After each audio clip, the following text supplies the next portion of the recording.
Hello friends, welcome back to ಮತ್ತೊಂದು new blog. ನಾನು ಇವತ್ತು ನಿಮಗೆ ಒಂದು ಹೇರ್ ನಾವಿದನ್ನ ಪರ್ಚೇಸ್ ಮಾಡಿ ಒಂದು ಆಗಿದೆ. ಹಾಗಾಗಿ ಫಸ್ಟ್ ಬಾಕ್ಸ್ ಅಲ್ಲಿ ಇಟ್ಟು ಹಾಗೆ ಓಪನ್ ಮಾಡಿ ತೋರಿಸ್ತಾ ಅವರಿಗೆ ಆಲ್ರೆಡಿ ಹಾಗಾಗಿ ಬರೀ ಸ್ವಲ್ಪ ಯೂಸ್ ಮಾಡೋಣ ಅಂತ ಹೇಳಿ ಈ ಥರ ಮಾಡಿದ್ದಾಯಿತು. ನೋಡ್ತಾ ಇದ್ದೀರ ಬಾಡಿ ಕೂಡ ಅಷ್ಟೇ ತುಂಬಾನೇ ಗಟ್ಟಿ ಇದೆ, ಯಾವುದೇ ಥರ ಪ್ರಾಬ್ಲಮ್ ಇಲ್ಲ. ಫೋಲ್ಡಬಲ್ ಕೂಡ ಬರುತ್ತೆ. ಹಾಗೆ ನಿಮಗೆ ಆಪ್ಷನ್ ಕೂಡ ಇದೆ, ಆಫ್ ಲೋ ಮತ್ತು ಹೈ ಅಂತ ಹೇಳ್ಬಿಟ್ಟು. ಲೋ ಅಂತಾನೆ ನಿಮಗೆ ವಾಲ್ಯೂಮ್ ಅಷ್ಟೊಂದೇನೋ ಥಿಕ್ನೆಸ್ ಜಾಸ್ತಿ ಇಲ್ಲ. ಏರ್ ವಾಲ್ಯೂಮ್ ಅಂತಾಗ ಲೋ ಅಲ್ಲಿ ಇಟ್ಕೊಳ್ಳಿ.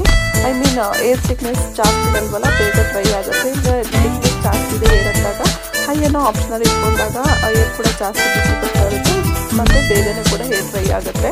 ಹಾಗೆ ಕರೆಕ್ಟ್